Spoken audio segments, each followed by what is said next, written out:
আসসালামু আলাইকুম। সকলের প্রতি অনেক অনেক শ্রদ্ধা ও ভালোবাসা জানিয়ে আজকে শুরু করছি আরও একটা নতুন রেসিপি।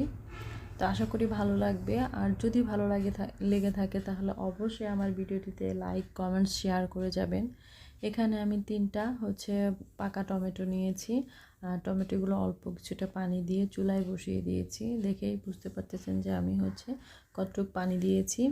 তো সিদ্ধ হয়ে গিয়েছে। সিদ্ধ হওয়ার পরে আমি নামিয়ে নিয়েছি। নামিয়ে এরকম একটা স্ট্যান্ডের উপরে রেখে দিয়েছি, যাতে এক্সট্রা যে পানি আছে সেটা ঝরে যায়। তো তারপরে কিছুটা ঠান্ডা হলে, মানে যখন হাত দিয়ে ধরা যাবে ওই পর্যায়ে আসলে তারপরে আমি এরকমভাবে উপর থেকে খোসাটা তুলে নিচ্ছি। আর খোসাটা কিন্তু খুব সহজেই তুলে নেওয়া যায়। দেখেই বুঝতে পারতেছেন যে আমি কীভাবে খোসাটা তুলে তারপরে ওই যে খোসার গায়ে যে টমেটো লেগে থাকে সেটাও কিন্তু বের করে নিচ্ছি। ফেলে দেবো কেন, কারণ খোসার গায়ে কিন্তু অনেকটাই টমেটো লেগে থাকে। তো হয়ে গিয়েছে, আর ভেতর পর্যন্ত কিন্তু অনেক ঠান্ডা হতে অনেকটা সময় নেবে। এর জন্য আমি ওই সময় অপেক্ষা না করে একটা এরকম গ্লাসের সাহায্যে গলিয়ে নিয়েছি। এখন দিয়ে দিচ্ছি এর মধ্যে কিছুটা ময়দা, পরিমাণ মতো ময়দা দিয়ে তারপরে আমি ডো তৈরি করে নেব। আর অল্প পরিমাণে লবণ দিয়ে দিচ্ছি, আর দিয়ে দিচ্ছি কিছুটা চিনি, আর সয়াবিন তেল দিয়ে দিচ্ছি। এখন ভালোভাবে হাত দিয়ে মাখিয়ে সুন্দর একটা ডো তৈরি করে নেব।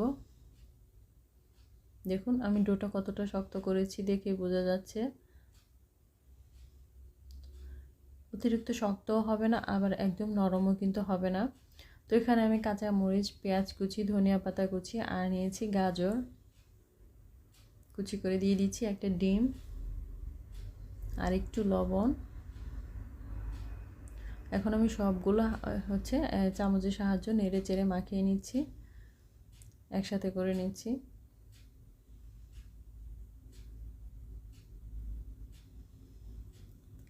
এই যে এপাশে যে আমি ডোটা তৈরি করে রেখেছিলাম সেটা আরও একটুক্ষণ মধ্যে নিয়ে তারপরে আমি খণ্ড খণ্ড করে নিয়েছি।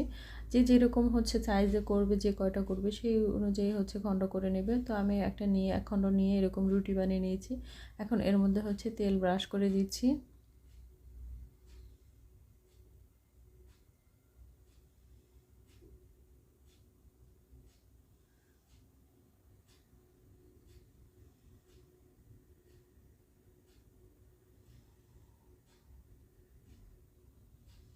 তার উপর দিয়ে দিচ্ছি কিছুটা ময়দা।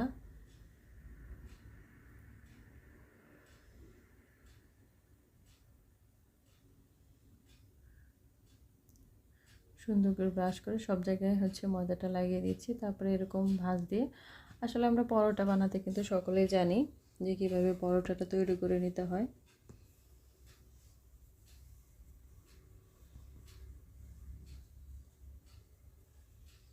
তো আরেক ভাঁজ দিয়ে দিচ্ছি। তো তারপরে আবারও তেল ব্রাশ করে দিচ্ছি।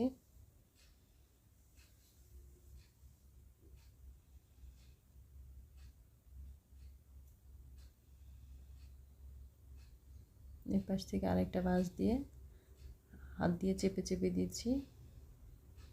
তারপর আবার এই পাশ থেকে দিচ্ছি। ব্যাস হয়ে গেল। তো এইভাবে আমি সবগুলো বানিয়ে নিব। তো বানিয়ে নিয়েছি এরকমভাবে সবগুলো। এখন আবার বেলে নিচ্ছি পরোটার জন্য। চুলায় একটা প্যান বসিয়ে দিয়েছি, আর এই পাশে আমি একটা পরোটা বেলে নিয়েছি।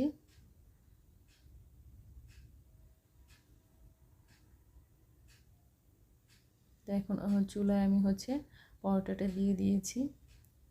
তো দিয়ে তারপরে আমি ডিমের যে অংশটা সেটা দিয়ে দিয়েছি।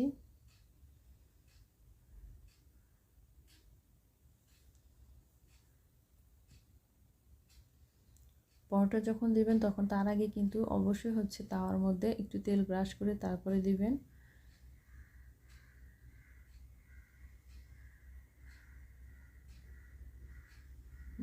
যে ডিমের অংশটা পুরাটাই কিন্তু লাগিয়ে দিয়েছি উপরের পাশে। তখন উল্টিয়ে দিচ্ছি।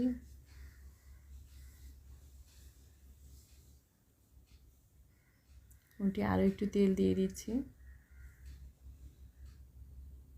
যাতে পরোটাটা সুন্দরভাবে ভাজা হয়ে যায়।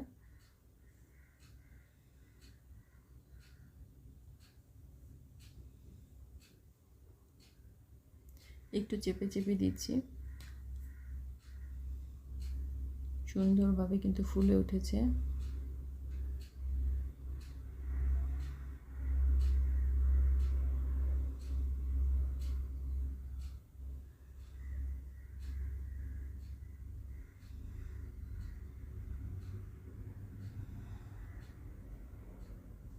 আচ্ছা, হয়ে গিয়েছে। তো আমি এরকমভাবে সবগুলো ভেজে নিয়েছি। তো দেখুন, দেখতে যেমন হচ্ছে লোভনীয় হয়েছে, খেতেও কিন্তু মাশাআল্লাহ ওরকমই টেস্ট হয়েছে। আশা করি আপনাদের ভালো লেগেছে। আর যদি ভালো লেগে থাকে তাহলে অবশ্যই আমার ভিডিওটিতে লাইক, কমেন্ট, শেয়ার করে যাবেন। আর হচ্ছে আমার চ্যানেলটিকে সাবস্ক্রাইব করে আমার পাশে থেকে যাবেন। প্লিজ আপনারা হচ্ছে একটু কষ্ট করে হচ্ছে ফুল ওয়াচ করে ভিডিওগুলো দেখেন, কেউ স্কিপ করে যায় না। কারণ স্কিপ করলে দেখা যায় যে আমার চ্যানেলে আসলে অনেক ক্ষতি হয়ে যায়। তো আপনারা এই হচ্ছে কাজটুকু আমাকে করে দিবেন, যে আপনারা হচ্ছে ফুল ওয়াচ করে ভিডিওটা দেখবেন। আর আশা করি হচ্ছে একবার হলেও অন্তত বাসায় এরকমভাবে তৈরি করে খেয়ে দেখবেন যে কেমন লাগে। আসলে সত্যি অসাধারণ টেস্টের হয়। তো ভালো থাকবেন, সুস্থ থাকবেন। অনেক অনেক দোয়া ও ভালোবাসা রইল। Thank you.